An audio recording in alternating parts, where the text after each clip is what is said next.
Prediction video for UFC Fight Night Holm versus Valentina. Let's start at the bottom. Some of these guys have really hard names to fucking say, especially their last name. So a couple of these guys, I'm just going to use their first name. Like this first fight is Luiz versus Dimitri. Luiz is this kind of decent Brazilian striker, but he got knocked out in his first fight in the UFC. Dimitri looks more well-rounded. He's 8-0. He's got 4 wins by knockout, 4 wins by submission. I think that he's a pretty solid Russian prospect, and I just think they're kind of giving him an easy first fight into the UFC, so I'll pick Dimitri probably by knockout. Next is Jim Ailes versus Jason Knight. And Jim Ailes is, in my opinion, not that great. His first fight in the UFC, he won by split decision, and it was super close.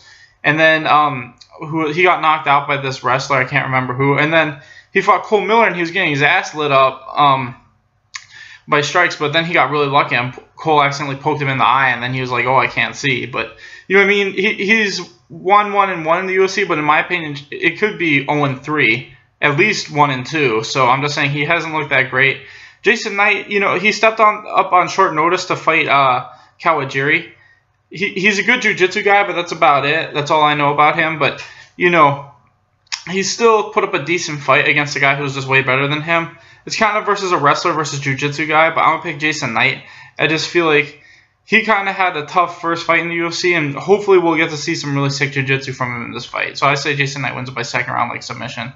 Next is Hector Urban versus George Sullivan, and this is striker versus grappler. George Sullivan's a really good striker. He's good at like stuffing takedowns and getting back up, and Hector Urban's, you know, I wouldn't necessarily, he doesn't have any striking, but I do think that he's primarily like a wrestler. I feel like he kind of tries to blitz people really early and, you know, take them down, get a submission or a TKO, but I don't think he'll be able to catch George super early. I think George will probably be able to use his better striking and better takedown defense to win by knockout or TKO, probably late first, maybe mid-second. Next is Alex Oliveira versus James Moontassery, and James Moontassery, you know, he's, in my opinion, he's not that great. I feel like he's a good striker, but that's about it. I feel like all of his wins in the UFC have been kind of against lower level guys, like late replacements, and all of his losses have been against like really good wrestlers, like Joe Allenberger and what was the other guy? I don't remember the other guy, but I remember both of his losses were to really good wrestlers, and his 2 wins were against guys who weren't good wrestlers. I feel like Alex Oliveira, his striking's probably at least on the same level as James's. His wrestling may not be great, but I think his grappling's at least a couple levels higher than James Moontassery's is. And I feel like sooner or later he'll be able to get this fight to the ground, and once he does, he'll probably win by rear naked choke. So I'm going to pick Alex Oliveira to win by first round rear naked choke. Next is Michael Prazeres versus JC Cotterell. And JC doesn't look that great. I don't know how he got this fight. He's, you know, 17-3 with, I think, almost all of his wins coming by submission except for 1 or 2 by TKO and 1 or 2 by decision. But all of his losses are knockout and TKO losses, and I don't think he's beaten anybody that noteworthy. I feel like Michael Prazeres is probably the better wrestler and striker of the two.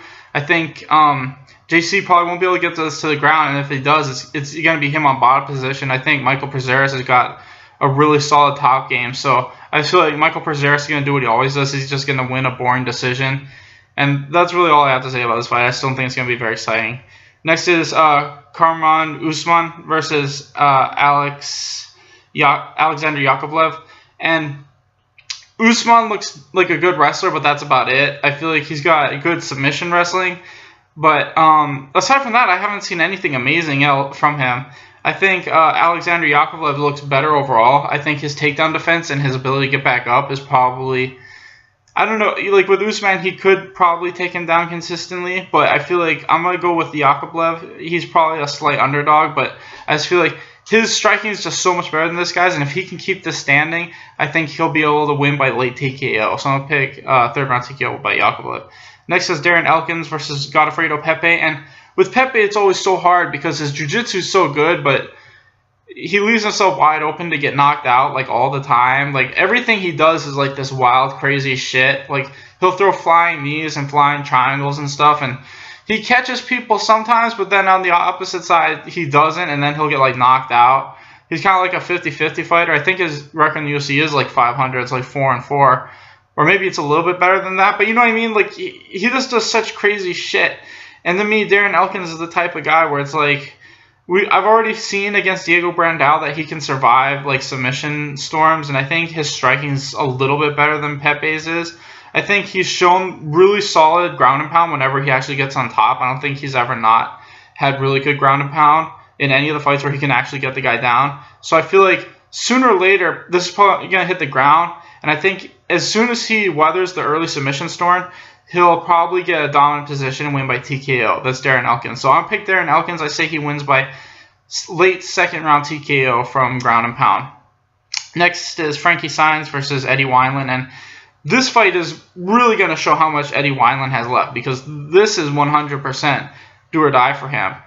I feel like he's always been really good, but recently he's just his striking hasn't looked very good, which is like his main attribute. I feel like his takedown defense is still amazing. I feel like guys have really struggled to take him down, but his striking offense has really, really declined, and I don't know why. It just has. I feel like Frankie Saenz is probably, in my opinion, not as good as the best Eddie Wineland, but who knows if this is the best Eddie Wineland. I'm going to take a gamble. I'm going to say that Eddie Wineland will be able to stuff all of Frankie Saenz's takedowns, because I feel like that's Frankie Saenz's best attribute is just his wrestling. I feel like aside from that, his striking is just winging big shots. So I feel like as long as Eddie Wineland will put together combinations, he should be able to win a decision. So I'm going to say Eddie Wineland by decision. Next is Felice Herring versus Callan Curran. And I feel like Callan Curran has a huge weakness, and it's her grappling. Whenever fights go to the ground, it feels like she gets submitted really easily. And Felice Herring, I think, has just as good a striking as Callan Curran, but she has the jiu-jitsu that Callan Curran doesn't. I think this fight will hit the ground sooner or later, and when it does, I think Felice Herring's probably going to win by like armbar or rear naked choke. So I say first round. I just don't think this fight's going to be very competitive.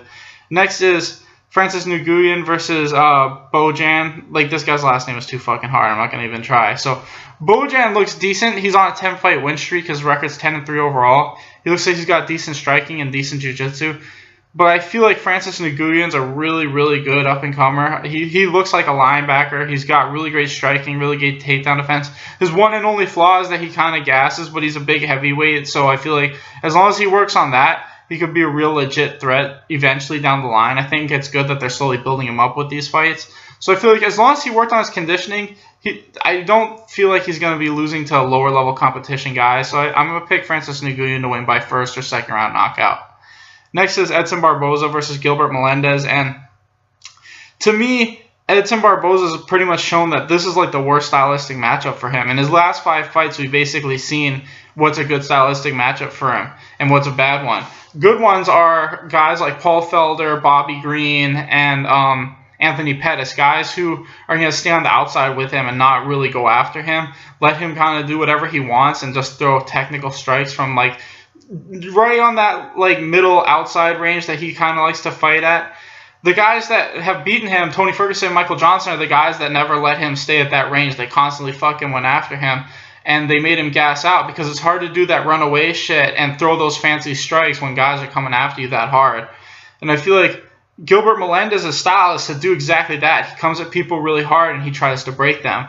I feel like if he fights this fight exactly like how he fought Anthony Pettis, I think Barboza doesn't have the same jiu-jitsu Pettis does, so there's no way he's going to catch him in something. I also don't think Barboza, I mean, striking-wise, he can definitely keep him with the same shots that Pettis was, but I just feel like his cardio isn't as good as Pettis's is. So I feel like Gilbert, will, as long as he pushes the pace, he'll probably be able to get a late TKO in the third round. I think the first round he'll probably lose, but come second, we'll slowly start to see the fight shift towards Gilbert. So I'm going to say Gilbert wins by late TKO, probably third round. Finally, we got Holly Holm versus Valentina, something crazy last name. So Valentina to me does not look that great. I just feel like she's a decent striker going up against a great striker. And that's really just how I see this fight. I think Holly Holm will probably win a 50-45 decision. Either that or she'll get a TKO in one of the rounds just by catching her.